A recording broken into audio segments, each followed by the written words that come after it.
चतुर्थ तथा शेष रथ समन्वय बैठक पूर्वाह्न 11टार स्थानीय नीलाद्री भक्त निवास परिसर में मुख्यमंत्री अध्यक्षतार बैठक आरंभ होगा सह सामग्रिक स्थितिर समीक्षा करा।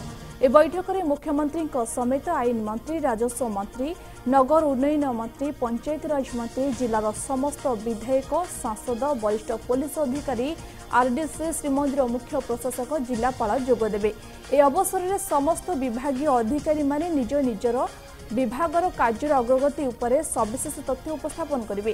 रथ निर्माण ठारू आरंभ करी घोषयात्रार नीतिकांति एवं पुरीर सामग्रिक समस्या उपरे बैठक में आलोचना करा। तेबे स्वास्थ्य, परिमल, सुरेज, ड्रेनेजर मुख्य समस्या पलटि थिबा बेले पूर्व बैठक में उद्वेग प्रकाश पाइथिला। आगामी रथयात्रा किपरि सुखलित करा ताहा एही बैठक पर स्थिर हेबो।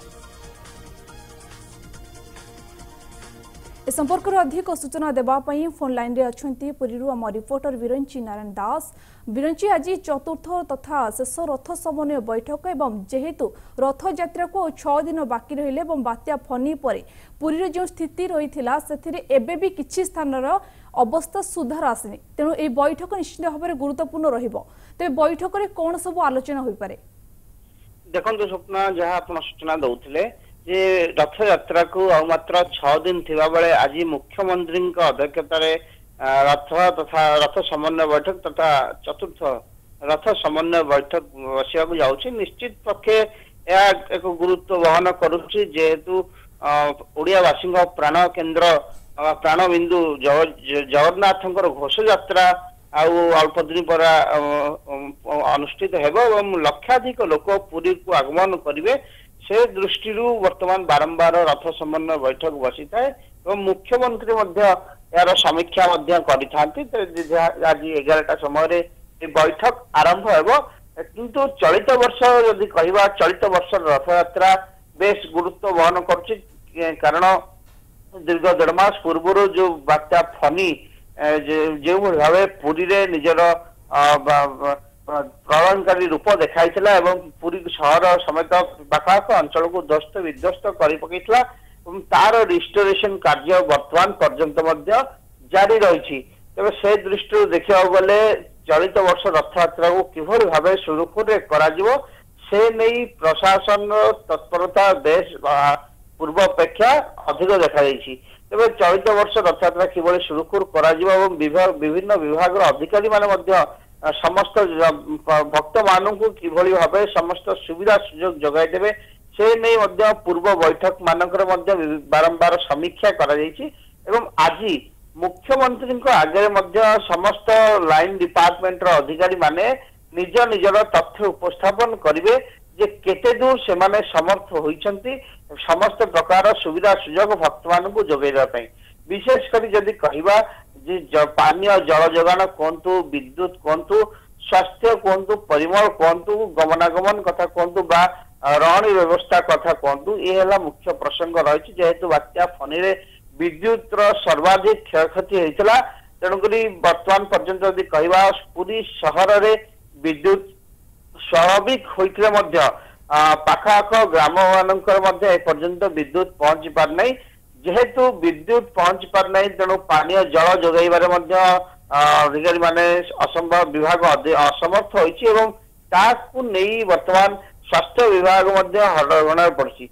जेहेतु पानीय जलर विशुद्ध पानीय जलर अभाव जो वर्तमान पुरी पाखापाख अंचल में डायरिया व्यापिया को लगी, ताकू किभली कंट्रोल करा जिवो एवं युद्धकालीन भितर समस्या को रोका जिवो ताकू नहीं स्वास्थ्य विभाग बेस तत्पर हो उठी। अन्य पक्षे जदि कहवा परिमल व्यवस्था निश्चित भाव में पुरी परिमल व्यवस्था एक प्रकार सुधार जाउछि एवं युद्धकालीन भितर ड्रेनेज हो स्वेरेज हो ता काम चली जारी रही। जेहेतु पाणीपाग पूर्वानुमान करिछि आगामी 30 तारीख पर जो मौसमी आसुछि तार प्रभाव जदि जहाँ सूचना रही मुख्यमंत्री आज बैठक में जोग देउछन, तेबे मुख्यमंत्री समेत केउ माने बैठक में जोग देबे? देखो स्वप्न मुख्यमंत्री सहित आईन मंत्री जी पूर्व बैठक अध्यक्षता करते आईन मंत्री रे, पंचायत राज मंत्री रे, राजस्व मंत्री रे अन्य विभाग मंत्री माने रहिबे ता सहित समस्त विभाग अधिकारी एवं पुरीर पुलिस वरिष्ठ अधिकारी रहिबे श्रीमंदिर मुख्य प्रशासक उपस्थित रहिबे जिलापाल एसपी पूर्वपरी जिलापाल एसपी रहिबे केन्द्रांचल आरडीसी समय उपस्थित रहिबे समस्त को उपस्थित रे जेभली भावे पूर्वरु विभाग अधिकारी माने आरडीसी कहतु आईन मंत्री को निज निज विभाग कार्य तथ्य उपस्थापन करते डेडलाइन दिया निजर कार्य को सारिया तो से डेडलाइन सुधा से समस्त कार्य सारी ना नहीं वर्तमान सुधा किभली भाव स्थिति रही पुरी शहर को जो लोक आसवे सब प्रकार सुविधा सुजोग जगाई दि जाए पार ना नहीं ताकू आज मुख्यमंत्री समीक्षा करेंगे और समस्त अधिकारी माने आज मुख्यमंत्री को आगे निज निज तथ्य उपस्थापन करेंगे और ये समस्त कार्य सरवा पर मुख्यमंत्री उपलब्धि करेंगे वास्तविक पुरी शहर में रथयात्रा चलित वर्ष सुचारू रूपे हो पार कि नहीं। स्वप्ना बहुत बहुत धन्यवाद। बिरोंची नारायण दास जी पुरी आमको अधिक अपडेट देते।